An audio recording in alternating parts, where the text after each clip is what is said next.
All right, shalom, shalom. First and foremost, I'd like to start off by saying, Call Halayim La, Allah Hayanawa Yahweh, Bahashem Yahushai, Bahashem, Rakak Wadash. Double honors to the apostles and elders of Great Millstone. Peace and salutations. Love and respect to all you sincere Akim out there, to the four corners of the earth that are pushing the ministry in truth and sincerity, and all you sincere sisters listening and learning. And Lord willing, humbling your souls. This is Brother Lawyer with GMS Wisconsin. I just want to come at y'all with something real quick. I just pretty much wanted to talk about the fact that thermonuclear warfare is in the Bible, because these wacky tacky Christians, they teach that the Bible is it's all about happy things, the Lord coming back with flowers and cookies and cake, and it's gonna be all good times in that day. That's what Christianity teaches our people, and that couldn't be further from the truth, because you honestly have to ask yourself, if the earth has this many issues, if the ocean is defiled, if the air is defiled, if the food is defiled, doesn't that mean that it needs to be cleansed? The filth needs to be cleansed from the earth. But I'm gonna go into the scriptures just to prove first and foremost that their earth is defiled, because we know that under the rulership of Esau Edom, he's the giver of destruction. He is the epitome of destruction. I'm gonna start off with Isaiah the 24th chapter, because we need to go into this. Let me see here. This is the book of Isaiah, chapter 24, and I'm gonna start at verse 5, and it reads, "The earth also is defiled under the inhabitants thereof, because they have transgressed the laws, changed the ordinance, broken the everlasting covenant." And what is that basically saying? That's pretty much saying that the earth is under a curse right now because of the people who are in rulership. The earth is defiled. Let's go into that word defiled and see what it says. Because this earth it's not doing too good right now, man. See what it says. It says, Salaki. Strong's H2610. Chanef. Chanef. Chanef. It says to be profaned, be defiled, be polluted, be corrupt. So this earth is profane, it's defiled, it's polluted, and it's corrupt. It's defiled under the inhabitants thereof. And who is in power right now? Esau Edom.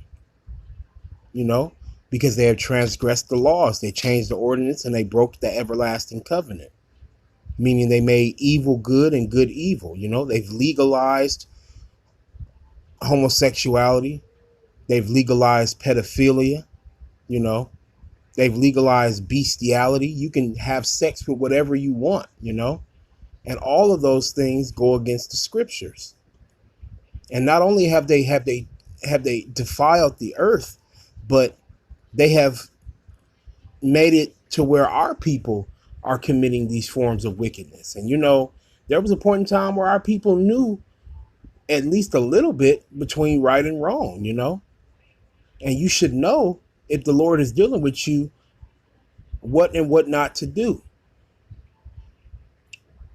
Verse 6, and it reads, "Therefore hath the curse devoured the earth, and they that dwell therein are desolate. Therefore the inhabitants of the earth are burned, and few men left." And you see that word burned there, That right there is just a tiny little example of the fact that, America has a future, a horrible future coming its way, because the inhabitants of the earth, or the people who run the world right now, Esau Edom, putting GMOs in the air, putting all types of filth in the ocean, killing off the animals, cutting down trees, just ruining the earth, putting people in slavery, stealing entire continents, stealing land, man. Ever since you wicked devils came into power, nothing has been right, man. I'm going to go into the book of Job, the 9th chapter, just to prove that the wicked do run the earth right now.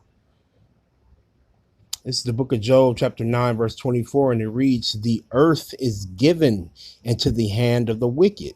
He covereth the faces of the judges thereof. If not, where and who is he?" So the earth is in the hand of the wicked. And who are the wicked? The wicked are you Edomites, man. The Lord gave you power over the earth.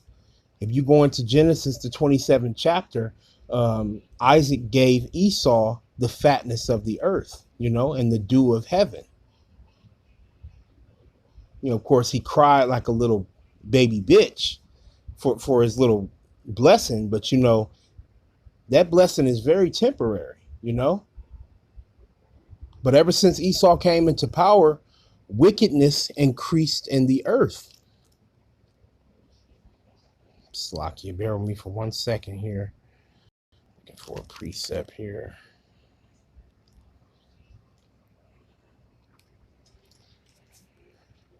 Salakia.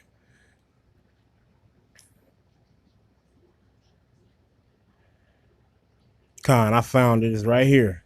It's the book of Proverbs, chapter 29 and verse 2. And it reads, "When the righteous are in authority, the people rejoice. But when the wicked beareth rule, the people mourn." So the fact that you Edomites are in power right now, we are in mourning. Even the trees, the elements of the earth are in mourning, the grass. Because you defile everything, GMO foods. Everything is being cloned. Everything is being flipped upside down. Evil is good and good is evil. And what do the scriptures say about those who turn evil into good and good into evil? These are just pretty much precepts that are leading up to why the earth has to be cleansed, man, with thermonuclear destruction. This is the book of Isaiah, chapter 5 and verse 20, and it reads, "Woe unto them that call evil good and good evil, that put darkness for light and light for darkness, that put bitter for sweet and sweet for bitter." And what does woe mean? It means a threatening of destruction. Woe unto them, meaning destruction, that call evil good. So when you turn things around, when you're flipping things around, when you defile the earth, when you break the everlasting covenant, the Lord says, woe unto you, putting darkness for light, light for darkness. Everything evil is good and everything good is evil. Justifying the wicked and condemning the just, man. Persecuting the prophets, putting them in jail, and giving child murderers a slap on the wrist, man. That's how you call evil good and good evil, and put darkness for light and light for darkness, and bitter for sweet and sweet for bitter. You flip everything around, and you justify the bad, and you condemn the good. Verse 21, "Woe unto them that are wise in their own eyes and prudent in their own sight." Woe, again, meaning destruction, unto them that are wise in their own eyes, meaning you think you know every damn thing. So anyone who thinks like that, most importantly, starting off with Esau, Edom, then you other nations, and then you 2/3, man, 2/3 of the nation of Israel. If you are wise in your own eyes and prudent or clever in your own sight, the Lord says, woe unto you, man. And what exactly is that woe that is coming? Because now that we have established that the earth is defiled, that the wicked run the earth, and that destruction is coming to those who call evil good and good evil, what is that destruction? Let's see here. Bear with me for 1 second. Salaki, I found it. This is the book of Isaiah chapter 2 and verse 12. And it reads, for the day of the Lord of hosts, Yahweh Ba'ashim Yahushai, shall be upon everyone that is proud and lofty, and upon everyone that is lifted up, and he shall be brought low. And we all know Esau is the epitome of pride, man. You devils have stolen not only America, but you went around the world just taking things and enslaving people, you know, and ruining people's lives, you know, stealing their resources, taking things that don't belong to you, man. And we all know that you Edomites are the epitome of pride. Like I said, I'm going to read that again. For the day of the Lord of hosts shall be upon everyone that is proud and lofty, prideful, and upon everyone that is lifted up, and he shall be brought low. What is the day of the Lord, man? Let's go into the New Testament just to give it a correlation, to give it a connection here. This is the book of 2 Peter chapter 3 and verse 10, and it reads, but the day of the Lord will come as a thief in the night. There go that word, the day of the Lord, in the which the heavens shall pass away with a great noise, meaning there will be thermonuclear fire in the sky, mushroom clouds, man. And the elements, meaning everything you see here on earth, houses, cars, people, trees, concrete, the sturdiest building you can think of, and the elements shall melt with fervent heat. That's really, really hot heat, man. The earth also and the works that are therein shall be burned up. So if you are not saved, if the Lord don't have mercy on you in that day, you're going to burn with the elements, man. But a lot of people, they don't know how to make this correlation. They don't know how to make the connection. They don't know why the day of the Lord is coming as a thief in the night, and why the heavens are going to pass away and the elements are going to melt with fervent heat. Why is that going to happen? Because of the wickedness that has taken place upon the earth, man. I'm going to go back into the Old Testament. I'm going to go into Isaiah, the 66th chapter, because it lets us know exactly what that day is going to be like, you know, a little bit more of a description. This is the book of Isaiah chapter 66 and verse 15, and it reads, for behold, the Lord, Yahweh Ba'ashim Yahushai, will come with fire, and with his chariots like a whirlwind, to render his anger with fury and his rebuke with flames of fire. Okay, so let's break this down. Yahweh Ba'ashim Yahushai is coming with fire, and with his chariots like a whirlwind, meaning he's coming swiftly and quickly. And what's in those chariots? It's going to be a multitude of angels, man, to render his anger with fury. The Lord is angry, not only because of what they did to him, but what they have done to his chosen people.